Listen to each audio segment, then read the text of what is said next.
L'un des principaux avantages de l'agriculture urbaine sur l'agriculture conventionnelle est fort possiblement son potentiel d'éducation et de rapprochement entre le monde agricole et les urbains. Depuis plusieurs années, le milieu agricole s'est éloigné de la ville et l'agriculture urbaine a cette fonction-là de rapprocher les gens de la nourriture, de leur expliquer comment elle est produite, qui la produit et comment elle est acheminée jusqu'à leur assiette. Alors, je dirais que l'agriculture urbaine a probablement un avantage concurrentiel sur l'agriculture des champs. Un grand désavantage de l'agriculture urbaine est au niveau de politique municipale. On parle de taxes foncières, donc pour une administration municipale, il y a un choix à faire. Est-ce qu'on met en place un bâtiment qui va rapporter des taxes municipales ou on garde un espace vert pour faire du verdissement actif, pour faire de l'agriculture urbaine?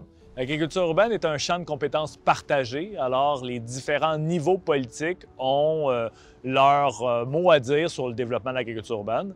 L'agriculture est une compétence provinciale, tandis que l'urbain est profondément une compétence municipale. Alors, c'est à travers une collaboration entre le gouvernement municipal et provincial que nous réussirons à développer pleinement l'agriculture urbaine. À la Ville de Montréal, on veut développer d'abord une vision. On pense que développer l'agriculture, ça peut répondre à 3 enjeux, des enjeux environnementaux, des enjeux sociaux et des enjeux éducatifs. Au niveau de l'environnement, rapprocher les lieux de production des lieux de consommation, on pense que ça a un impact, on pense et c'est démontré que ça va avoir un impact sur les coûts de transport notamment, mais aussi les coûts en réduction de GES notamment.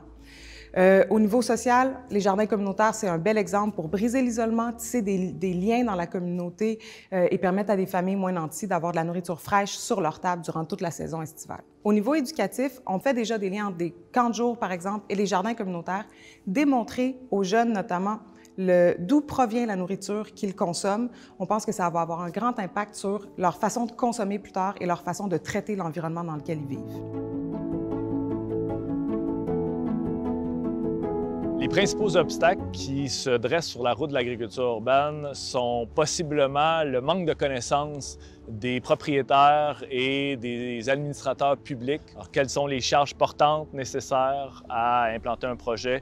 Quel est le niveau de rentabilité nécessaire pour un projet? Combien de pieds carrés avons-nous besoin pour atteindre cette rentabilité-là? Quelle est la différence entre un champignon et une moisissure?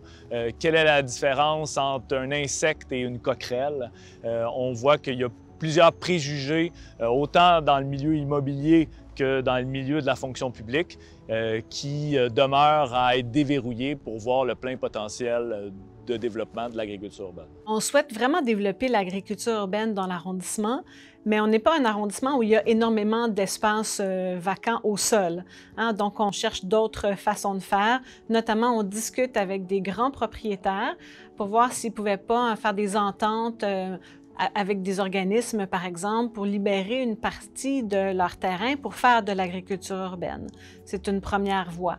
L'autre voie, c'est d'utiliser le patrimoine bâti, de voir comment on peut construire sur les toits. C'est pas toujours facile, par contre, sur des toits existants.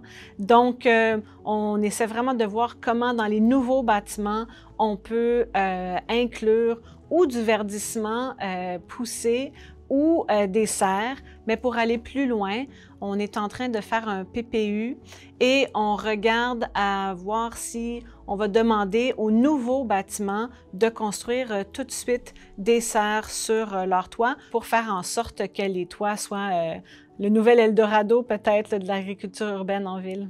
Si on veut que les grands propriétaires immobiliers participent au développement de l'agriculture à Montréal, on doit d'abord comprendre pourquoi ils ne veulent pas participer, ceux qui ne le souhaitent pas. Mieux comprendre, est-ce que c'est parce qu'il y a des freins? Est-ce que c'est parce qu'ils ont peur que ça leur coûte cher? Faut bien comprendre ça.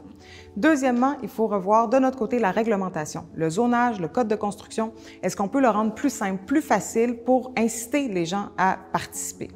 Et en bout de ligne, il faut aussi, je crois, expliquer quels sont les bienfaits de ce maillage possible entre l'agriculture et les propriétaires. On peut faire des économies d'énergie, par exemple. Est-ce que c'est connu? Donc, je pense que c'est à nous aussi, après ça, de diffuser les avantages que ça peut avoir pour les uns et les autres.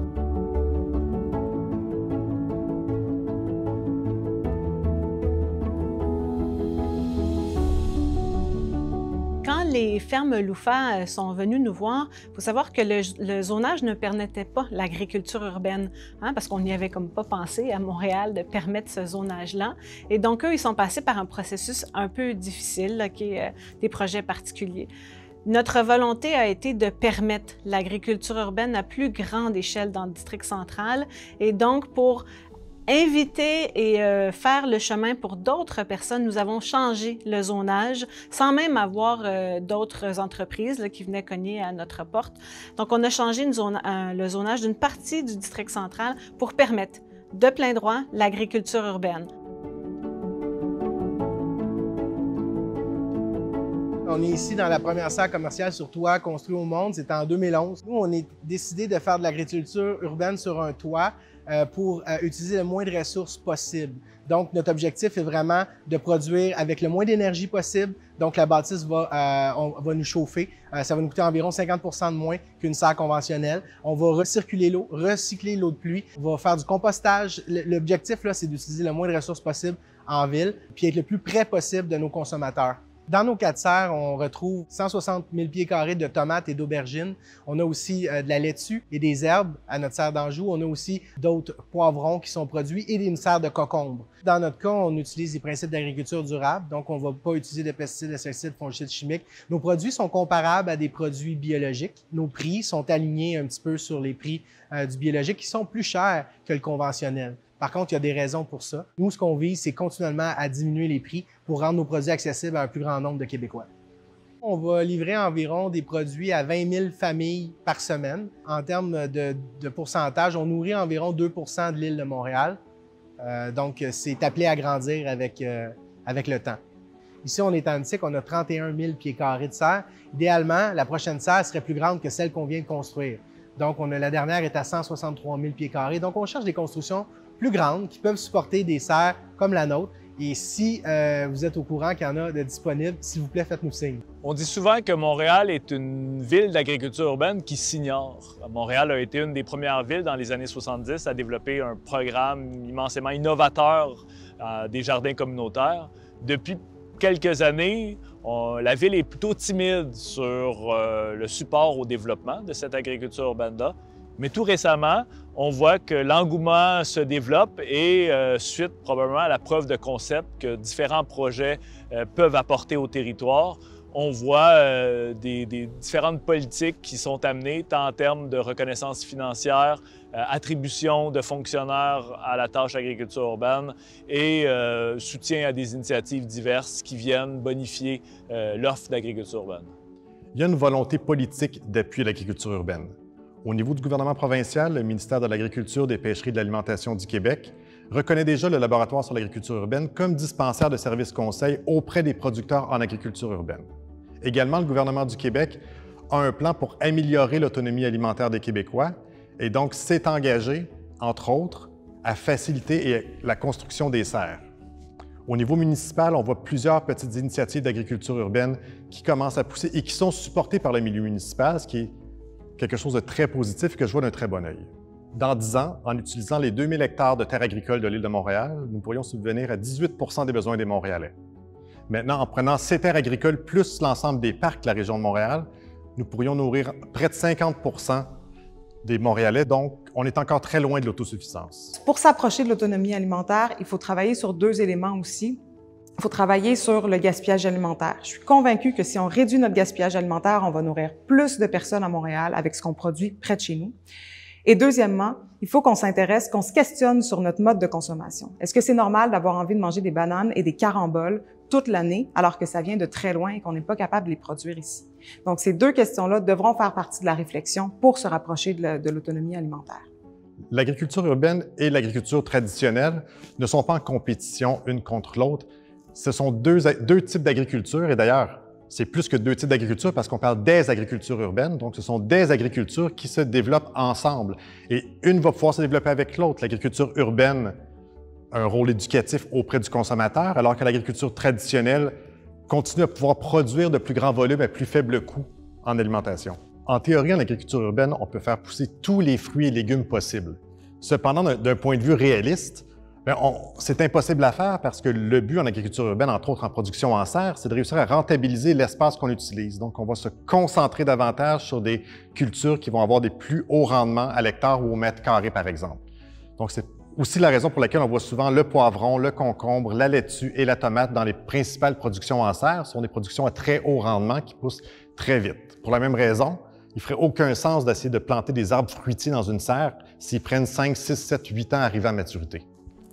Il y a un grand historique d'agriculture urbaine dans le district central, de la production il y a très, très longtemps, mais surtout des transactions. Les gens venaient acheter ici des fruits et légumes. Il n'y a pas si longtemps que ça, les plus vieux s'en souviennent.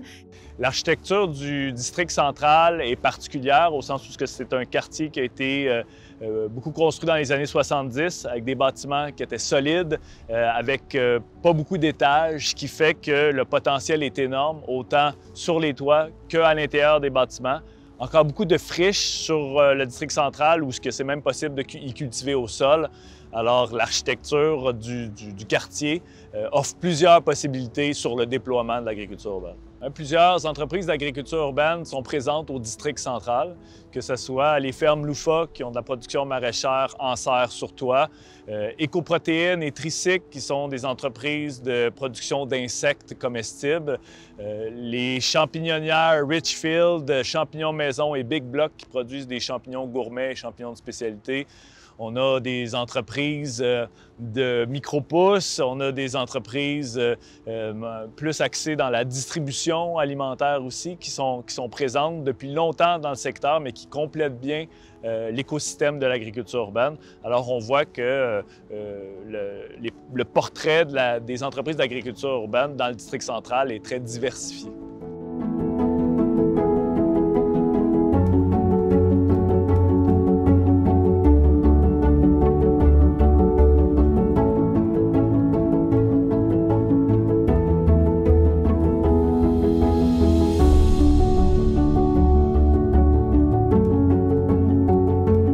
En 2009, on a choisi le quartier District Central parce que c'est un quartier qu'on connaissait bien, qui était aussi, qui commençait à être en effervescence. Aussi, on a eu l'opportunité de venir ici dans le sens où c'est pas facile de trouver un toit qui est capable d'accueillir une serre urbaine, surtout si on se remet à l'époque, avoir un propriétaire qui accepte d'aller de l'avant avec cette idée un peu folle de faire une serre sur un toit. Donc, c'est ce qui a motivé nos intentions. Plusieurs projets de recherche et développement sont présents au district central en termes d'innovation agroalimentaire urbaine.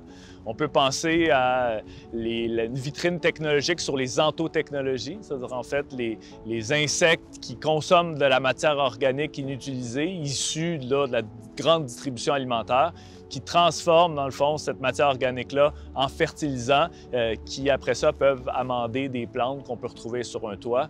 On peut penser à Opercule qui fait de la pisciculture en circuit fermé, c'est-à-dire c'est de l'eau qu'on recircule dans les bassins où les bouts de poissons sont aussi valorisés comme fertilisants liquides à travers des projets hydroponiques ou des projets de fertilisation sur toit. Finalement, on peut peut-être aussi penser à une entreprise comme Champignons Maison qui fait de la mycorémédiation, c'est-à-dire qu'il décontamine des sols par les champignons et ainsi crée de la biomasse tout en rendant le territoire plus sain. Le district central joue un rôle clé actuellement dans le développement de l'agriculture urbaine à Montréal. Par cet incubateur, cette synergie de groupes qui sont là et tout ça, c'est absolument intéressant, c'est essentiel qu'ils soient là. Nous, ce qu'on souhaite, c'est que l'agriculture urbaine se déploie partout à Montréal. On sait qu'il y a beaucoup de gens qui souhaitent contribuer. Donc, idéalement, on aurait ce modèle-là qu'on dupliquerait à gauche, à droite, à Montréal pour s'assurer qu'on ait vraiment une grande vision d'agriculture urbaine et que tout le monde puisse y participer. Pour que l'agriculture urbaine atteigne son plein potentiel à Montréal, il faudrait déterminer une vision pour la Ville de Montréal et un plan d'action. Ce plan d'action-là intégrerait nécessairement de l'accompagnement aux entreprises d'agriculture urbaine en démarrage, mais également favoriserait le développement de ces projets-là par la sensibilisation des promoteurs, par l'intégration de projets d'agriculture urbaine dans les nouveaux développements ou par l'autorisation d'établir des projets dans certains grands parcs ou autres terrains dans la ville. c'est qu'on a besoin de circuits courts. On a besoin, dans un même endroit, de pouvoir produire, transformer, consommer, sans qu'on doive nécessairement, par exemple, traverser des frontières. Et donc, dans le district central, bien, on va pouvoir à terme retrouver beaucoup de ces choses que nous consommons et en faire bénéficier finalement les gens de l'arrondissement, mais du Grand Montréal.